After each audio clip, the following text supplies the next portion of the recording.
I just saw this on one of our friends' pages, and it really brought back to my recollection a lot of memories. And I don't usually touch on this topic too much in the Rising, but we're going to talk about it today. And it's the mindset of starvation or scarcity or lack when it comes to the things that we consume.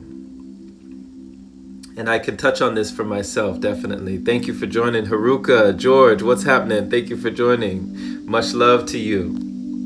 So, there was a time in my life where I was eating at an enormous rate, way more than my own body weight. I couldn't understand. To this day, I don't understand how I packed it in. I'm 6'3", and I weigh about 165 right now. But I remember when I would just pack meals. Like, I would go to the grocery store, and there were only certain things highlighted at the grocery store. The rotisserie chickens would be highlighted at the grocery store. The ramen noodles would be highlighted at the grocery store. The hot wings, I would get 2-pound bags of hot wings and bring them home, put them in this, in the oven and baking them. Then I had all the condiments, all the dressing, all the sauces. I'd eat for a feast for a whole family to myself and still feel unsatisfied. Still feel like just a few hours later, I was hungry again. I would have, don't get me started on the ramen noodles and the hot sauce and the Louisiana and the Texas Pete, and drowning these things in the vinegar of these sauces, right? Moving this toxicity all within my body, giving my insides a good wash of acidic food. I would go to get these pastas, right? Fettuccine Alfredos, the chicken parmesans, the macaroni and cheese, just the gooiness of all sorts of things that I would just be scarfing down. And this was my normal. So with this level of consuming being my normal, constipation became my normal. Bloated stomachs became my normal. Gas became my normal. Pain became my normal. Indigestion, all those things we see on those commercials, for Pepto-Bismol and all that stuff that's supposed to remedy these things, right? That was my normal. So I was the perfect person to be able to be experimented on, because I essentially was experimenting on myself. Right? But something happened. And it had to take a lot of pain, actually, emotionally, from the relationship I was in, for me to have an exodus from that situation and me going off to be on my own. Now, it took a certain amount of time. I would still go to this restaurant and that restaurant and this grocery store and that grocery store, still thinking that I needed the same level of consuming, still thinking that I needed the same level to be satiated. But then I found some interesting things. I would go out into nature and take walks, and I was never hungry. I would be out in the mountains, walking with the dog, never thinking about food. I would have a wonderful conversation with a friend, and not once was my stomach rumbling. Not once was my mind thinking, oh, I gotta get something.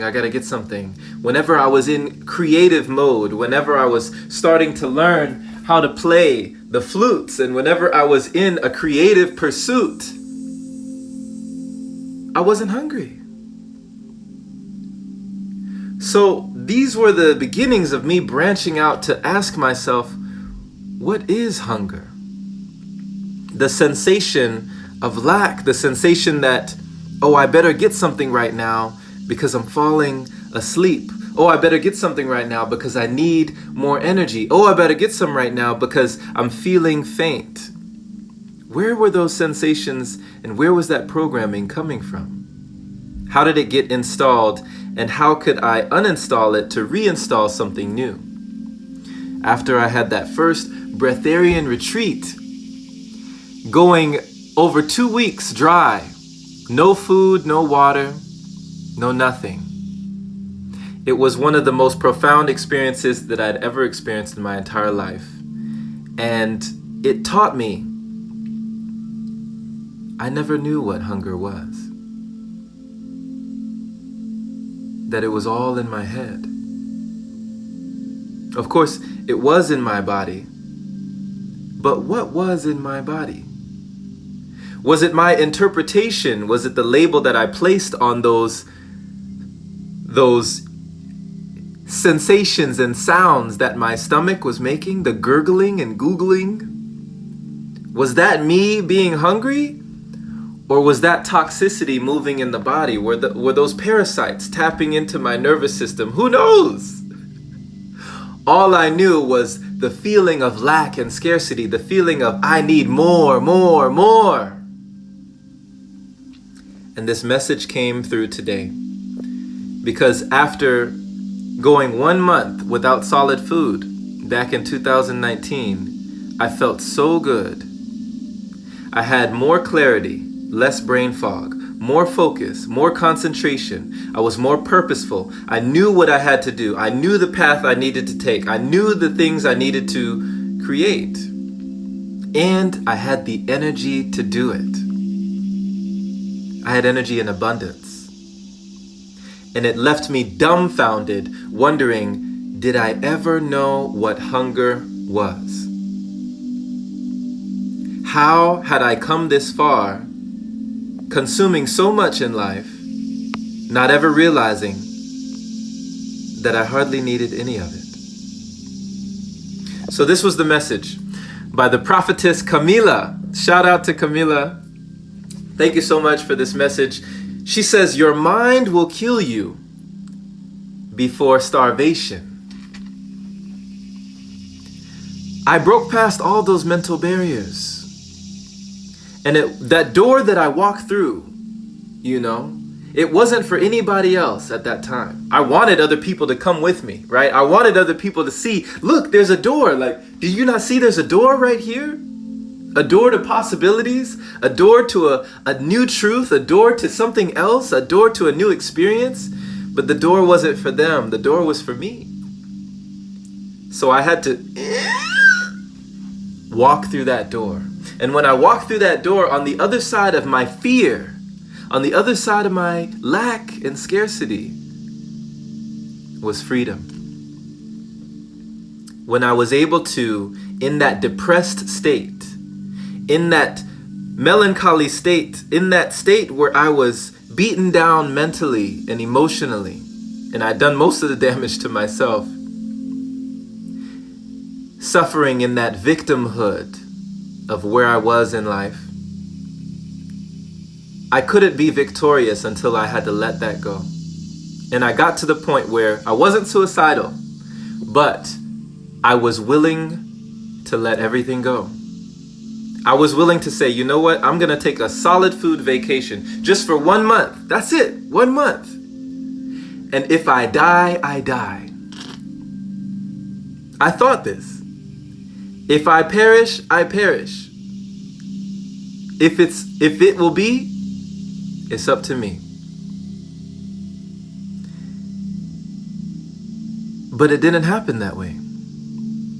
People thought I was crazy.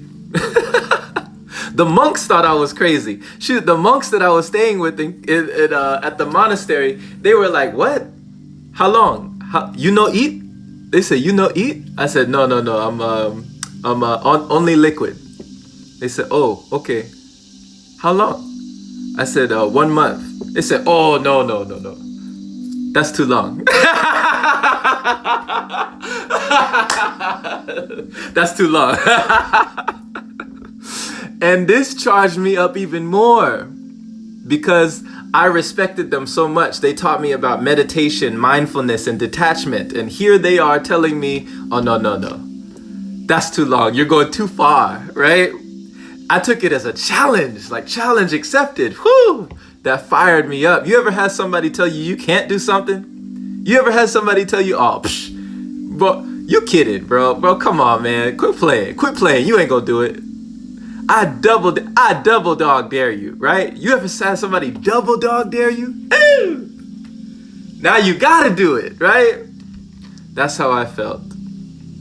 So by doing that, everything I thought that I lacked, I gained back tenfold. And it brought me to a level of awareness where here I was, walking in the streets of downtown Los Angeles. On one side, I see the homeless begging for food. On the other side, I see the rich, the wealthy at restaurants gorging with food. And here I was not needing any of it. In the middle, somewhere in the middle, just sustained by the light, sustained by the energy. Doing qigong, exercising, right? Doing push-ups, squats, sit-ups, walking like 5 to 10 miles a day on nothing, pure air. And it broke the concept, the idea of nutrition, of minerals, of vitamins, of everything that I thought I needed, of hunger. Can you imagine not feeling hungry? Having all of this energy, sleeping maybe 1 to 2 hours a night, waking up with all this time and saying to yourself, oh my gosh, what is true? What is false? What do I even believe anymore? It was one of the most expansive times I've ever gone through. And lastly, the prophetess says this in her caption, that it's very true when your mind is your boss, that lack of food won't kill you. She says, I know some of you are scratching your head and thinking, I'm out of it. People did the same to me. They thought I had lost it.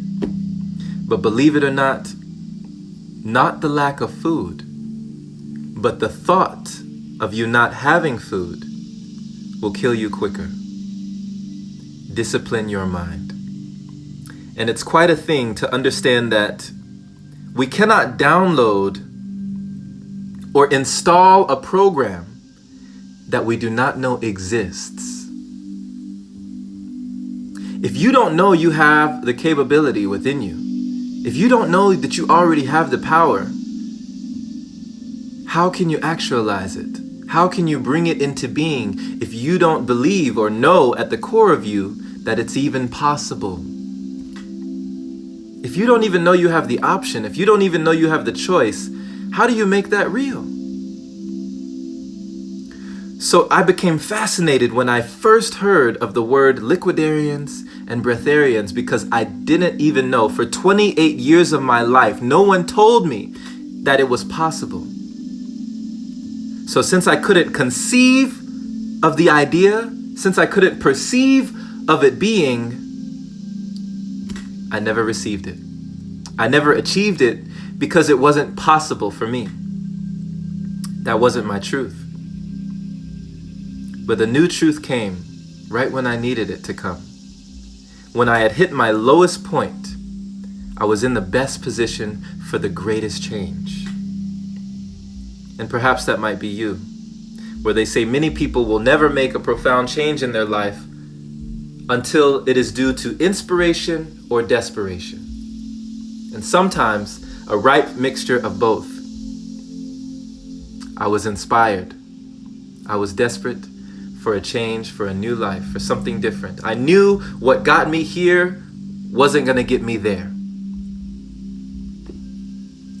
And when I chose to let go, I had that self-discovery that it was all in my mind the whole time.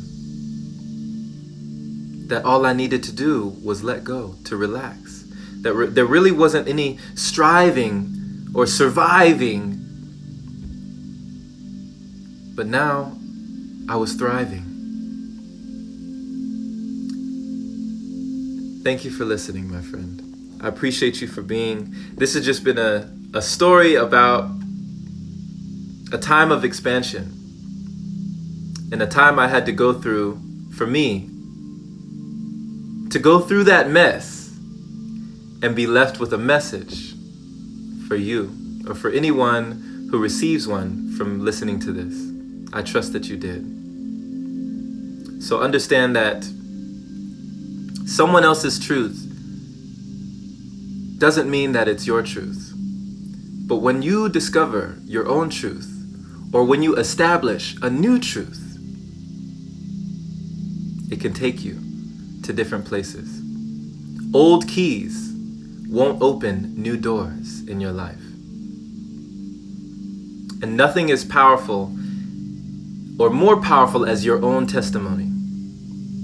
Something that you can say that you triumphed, that you overcame, that you had victory over your own adversity in life. So, thank you so much. I appreciate you. And we will continue. We will keep shining. I love this. Andrew says, nourishment is aligning to the heart infinity energy. Yeah, Andrew was definitely one of the folks that I met at the retreat, right before the retreat. You were there, Andrew. My friend, my brother, you were there. Oh man. Did I ever know what hunger was? Right, Pat? Yeah. That was what I asked myself. George says fasting created a detox and self-discovery. Exactly. Yeah. So these things were, they were for the own expansion and self-realization. So we're happy that we're here today, but this is not the end, I believe that this is only the beginning. We're only scratching the surface today. People are coming together and they're realizing that they are much more than they ever gave themselves credit. They're realizing that the body has its own intelligence and that it's always had your back. They're realizing that the heart frequency is multiples ahead of the brain frequency. That love can permeate. That love can create new situations, new events, expanding and broadening your horizons. And that energy is something that can sustain you and not just contain you. So, tap into your energy, tap into your creativity, and ask yourself, just ask yourself, what is hunger? What is lack? What is scarcity? What is starvation? For me, at this juncture in my journey, it is just an idea. It's no longer real for me. Because there was no way that I was supposed to be alive if they told me all those years I should have died. How was it that I still had a smile on my face? How? I couldn't answer that question, but it aroused more questions. So thank you once again for being here. I appreciate you. This was just a message today, and definitely hit the bell notification if you want to be notified whenever we do these live sessions. Check out the Open Palm podcast, the one in the bio, for you, your listening pleasure, your daily inspiration. My friend, be well, be blessed. Share this with anybody that you feel would gain value from listening to this message, or throw it up on your story. Even one person will make a world of difference. Continue to shine and give people permission to shine as well, for the light within you is the light within us. When you make it, we all make it. Much love.